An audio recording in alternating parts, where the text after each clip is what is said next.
It's great that the world is concerned about the human rights of people in Afghanistan, but where have you been? Literally, where have you been for the last 20 years? The war on terror has gone on longer than World War I and World War II put together. It has touched 85 countries. It has led to the death of civil liberties within the countries that launched it. This was a war of choice. When the United States announced that they wanted Osama bin Laden, the government in Afghanistan were quite clear. They were willing to provide him to be judged in a court of law. The United States were not even happy for him to go to The Hague. They wanted military action. Did that have something to do with the fact that within George Bush's administration, there were 6 senior executives at Lockheed Martin, a company which has benefited massively from the war on terror? This war, which has lasted 2 decades, has entailed the costs of about $6.4 trillion.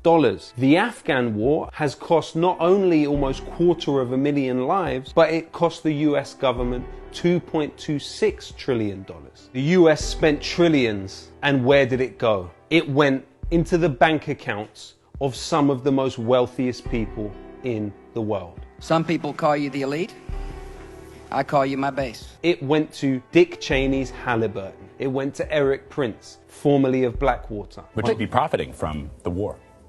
Well, we're not there now, but any vendor that solves that solution, that's capitalism. That's what it's about. Blackwater killed many civilians in Iraq and were captured on camera doing so. It went into Veritas Capital, the second largest military contractor in Iraq. In Afghanistan, it owns DynCorp. DynCorp employees were hiring child prostitutes within Afghanistan. It went to Lockheed Martin, who within days of the announcement of the Afghan war got one of the largest no-bid contracts in US history. This war, as it always is, was a transfer of wealth upwards. Robin Hood in reverse. That money could have been better spent housing people, giving people their own human rights here. Do not allow the war industry to lead you to believe otherwise. War is not a human right. The Afghan war logs, for which Julian Assange seems to be paying the price with his life today in a cold cell, revealed torture, death squads, rendition, individual killings, group killings. This is the whole context, with some exceptions, of the Afghan war. These are some of the unknowns that Donald Rumsfeld spoke about. Another person who has done much to reveal them is Daniel Hale, who showed that 90% of victims of the US drone program were actually innocent bystanders. Daniel Hale has paid the price and will be sent to jail on the charge of espionage. So at a time where we have seen the main patriarchs of the war on terror, George Bush and Tony Blair, relentlessly rehabilitated and in fact oracleized, we simultaneously see those who have revealed the war crimes of these war criminals demonized, imprisoned and ignored completely. This is how they monsterize the humans and humanize the monsters. Overall, the war on terror is believed to have caused 37 million refugees. When we look at the war on terror as a force of displacement across the world, the very same governments that are involved in these NATO campaigns are also preventing people seeking asylum in their countries. We need to ensure that we are protected from a large-scale influx that can have detrimental effects. 35,000 people and over have died trying to get into Europe over the last 30 years. The Afghans that have died following their displacement and attempt to enter the EU include Reza Ibrahimi, a 15-year-old child who died in the camp in Lesbos on the 25th of August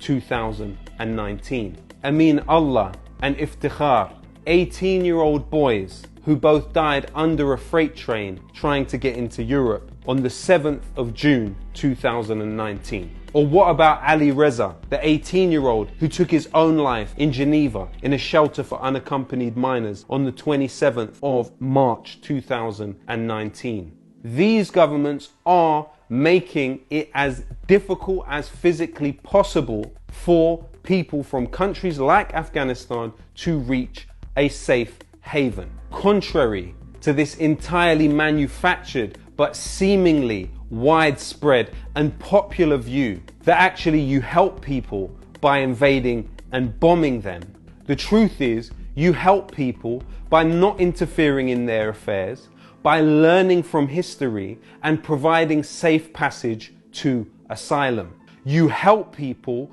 by not sending journalists to interrogate them in their most desperate moments within the sea. You help people by not demonizing them on the front of newspapers owned by unaccountable offshore capital like Rupert Murdoch. You have no benefit in believing in their lies of vertical solidarity and horizontal hatred.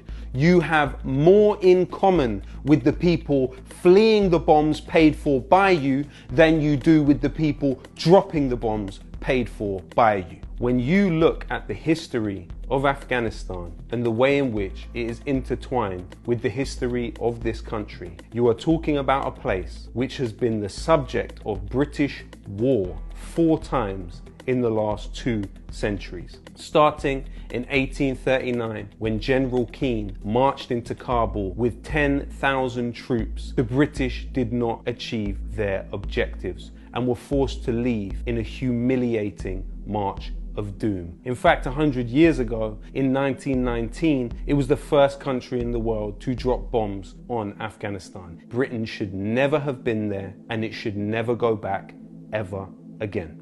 Why do you feel it so personally, Mr. Wallace? Because I'm a soldier. Because it's sad, and the West has done what it's done. Ben Wallace. He was the overseas director of Kinetic, an arms company which benefited handsomely from the occupation of Afghanistan.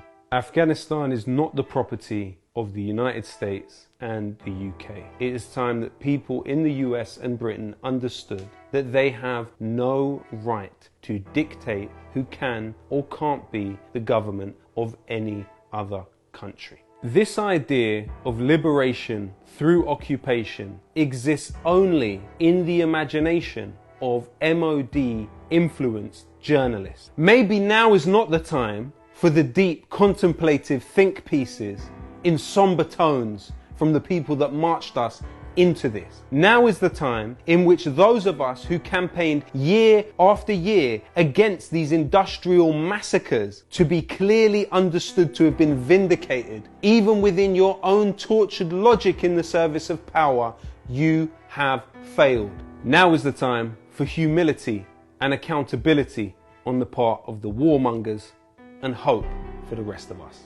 Good riddance to the war on terror. 20 years of pain, suffering, and misery which could have been avoided. This time of threat inflation and overstated danger has to come to an end. You have 1 in 16 million chance of being anywhere near an act of political violence in this country. Why is it that all of this money has gone into fighting something that your chances of dying in are infinitesimal? Far more people are dying because of climate change and pollution than they are because of terrorism. It is a well-documented fact that the United States military is a bigger polluter than 140 countries and spends more than the next 7 countries put together on its military budget. Therefore, the US military is a bigger threat to you and to Afghans than the Taliban